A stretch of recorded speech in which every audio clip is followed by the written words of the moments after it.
आज की इस वीडियो में हम बात करने वाले हैं about the best way to solve MDCAT paper. अच्छा पढ़ने के साथ साथ before MDCAT you should also know कि कैसे पेपर को अटेम्प्ट करना चाहिए।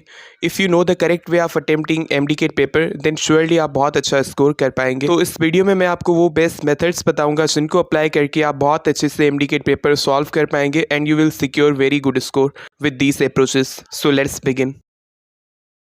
देखिए सबसे पहले जैसे ही आपके पास सिंडिकेट का पेपर आए तो उसको स्टार्ट करने से पहले अल्लाह से दुआ मांगे और लंबी लंबी सांसें लें। That will keep you mentally relax. And during the test speech जब आप स्ट्रेस हो तो डीप सांसें लें और थोड़ा सा पानी पिएं, तो इससे आपकी स्ट्रेस कम होगी और आपकी बॉडी हाइड्रेटेड रहेगी, जिससे आपकी परफॉर्मेंस अच्छी रहेगी। तो अब बात करते हैं कि कैसे अटेम्प्ट करना है एमडीकेट पेपर को। तो देखिए पेपर स्टार्ट करते ही सबसे पहले आपने वही एमसीक्यूज़ करने हैं जो कि बहुत ईजी हो, जिनका आंसर आप उसी टाइम दे सकते हैं, और जो एमसीक्यूज़ डिफ़िकल्ट हैं जिनके लिए आपको बहुत ज़्यादा सोचने की ज़रूरत है, और जो एमसीक्यूज़ आपको बिल्कुल भी नहीं आ रहे, जिनका आपको कोई आइडिया नहीं है, उन पे अपना टाइम वेस्ट ना करें और ईजी एमसीक्यूज़ करते जाएं। ऐसे आप पहले ही टर्न में विद इन शॉर्ट टाइम बहुत ही ज़्यादा एमसीक्यूज़ करेक्ट कर लेंगे और अब आपके पास प्लेंटी ऑफ टाइम होगा और आप बहुत ज़्यादा कॉन्फिडेंट और स्ट्रेस फ्री होंगे, और अब आप जो डिफ़िकल्ट एमसीक्यूज़ हैं उनको आराम से सोच के सॉल्व कर सकते हैं।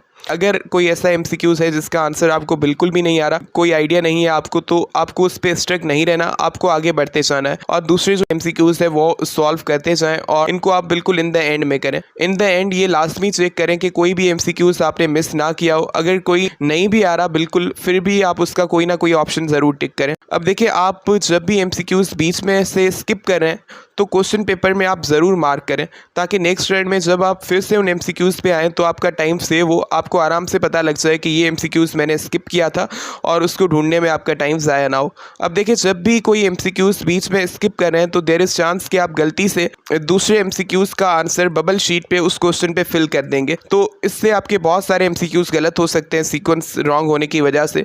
तो इस चीज़ को अवॉइड करने के लिए व्हाट यू नीड इज़ कि आप जो क्वेश्चन स्किप कर रहे हैं आंसर शीट पे उस क्वेश्चन के नंबर के पास एक स्मॉल मार्क दे दें विद पेंसिल, ताकि आप नेक्स्ट एमसीक्यू का आंसर उस क्वेश्चन पे फिल ना कर दें, और ऐसा करने से आपको फिर ये प्रॉब्लम फेस नहीं करना पड़ेगा।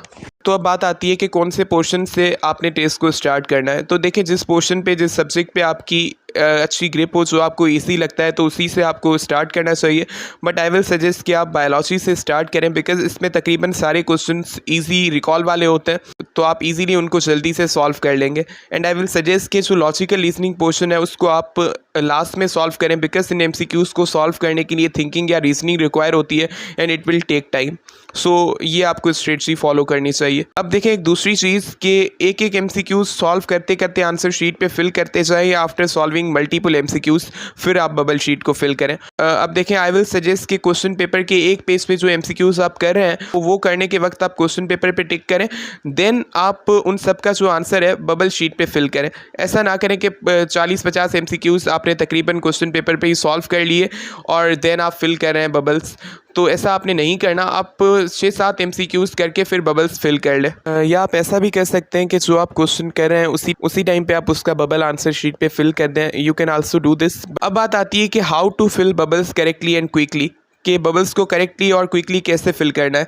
तो देखिए बबल फिल करते वक्त आपको अटेंटिव रहना है कि जिस क्वेश्चन का बबल आप फिल कर रहे हैं उसका नंबर ज़रूर कंफर्म करें, और बबल फिल कर रहे हैं तो ये भी जहन में रखें कि क्या आप करेक्ट आंसर फिल करें। अगर आंसर बी है तो कहीं गलती से आप सी तो फिल नहीं करें, तो इन चीज़ों पे आपने कॉन्शियस रहना है ताकि आपकी ये गलती ना हो।